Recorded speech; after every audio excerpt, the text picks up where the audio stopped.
Shalom uvracha. Okay, we've got up to motzi matzah. We're now going to eat the matzah. I want to talk a little bit about not how much matzah you have to eat. Everyone writes about that. I want to talk about how quickly or slowly we should eat the matzah. Just like in halacha, there are halachic definitions of the amount of matzah to eat, a kazayit. So too, there's a halachic definition of the time to eat the matzah in. And that's called tok kedei achilat paras, the time it takes for a person to eat a slice of a loaf of bread. Now, the Gemara gets into quite a lot of discussion about exactly what type of bread it is and how hard it is to eat it and how big this slice is. And that comes down to an argument between Rashi and the Rambam about whether it is the time it takes a person to eat 8 or whether it takes the time it takes a person to eat 9 olives of bread. That is, tok kedei achilat pras is the time it takes for an average person to eat a slice of bread that is 8 or 9 olives worth. Now, 8 or 9 olives worth is obviously much bigger than the time it takes to eat the 1, or according to many opinions, we eat 2 kazetim of matzah at the beginning of the meal to do the mitzvah of matzah. When we do the mitzvah of eating matzah at the beginning of the meal, from the letter of the law, we need to eat 1 kazayit's worth, 1 olive's worth of matzah. And the Shulchan Aruch says we should try and go for 2. There are rabbis who say that's only the person who gets to eat from the 3 matzot that are in the middle of the table, but everyone else who's taking all the other matzahs can do with 1 kazayit. But let's say we want to do the mitzvah in the fullest and we want to do 2 full kazetim of matzah. How long does it take to eat 2 kazetim of matzah? Obviously, it would take less than the time it takes for an average person to eat 8 or 9 olives worth of bread.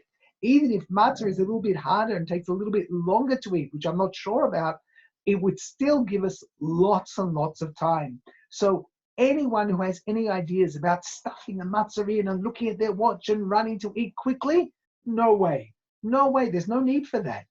Not only is there no need for that, if you eat like that, it might be considered gluttonous eating. Oh, I love that word. Gluttonous eating. A person who eats like a glutton does not fulfill their obligation. So you might be rushing to do the mitzvah, and in your rush to do the mitzvah, eat like a glutton and turn out not to do the mitzvah at all. Let's translate this time into our time periods. Some rabbis say that the minimalists, they say that time is 2 minutes. Some rabbis say it's 4 minutes. That's the middle road. Some rabbis even take it up to 9 minutes.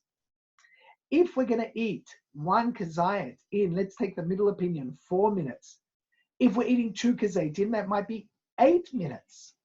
Even if you say we should eat the 2 kazetim in the time it takes to eat 1 achilat pras, we still 8 minutes is less than the 9 minutes of the larger measure.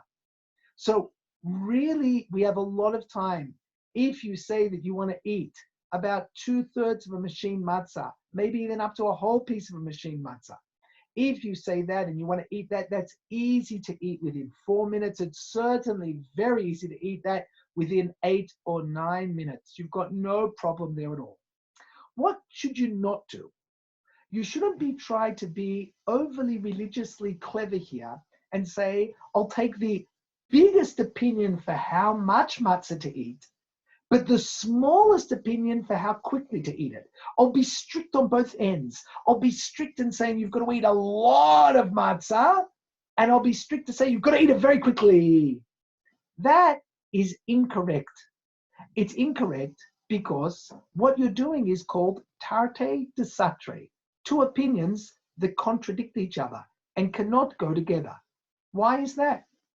Because the definition of the time frame is a function of how long it takes to eat a measure, a kazayit, an olive's worth of bread. As bigger that you measure a kazayit, an olive of bread, by definition, the amount of time it takes to eat that will also grow. So it just doesn't make sense. In fact, it's an inner contradiction to say that I make my definition of how much to eat bigger, but the time it takes to eat it will be smaller.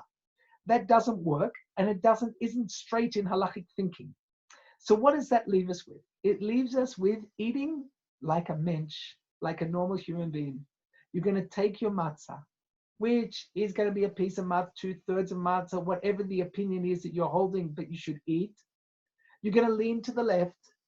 You're going to think about the fact that you're fulfilling Hashem's mitzvah, who commanded us to eat matzah on this night, in memory of the fact that our dough did not have time to rise when we left Egypt, that the redemption was so speedy that the bread didn't have time to rise and it stayed as the matzah. You're going to remember that this bread of affliction became the bread of redemption, and you're going to eat it with pure joy of thanking Hashem for the redemption that he brought to the Jewish people in these days and at this time. We should merit, all of us, to have a wonderful Chag Sameach. Chag Sameach.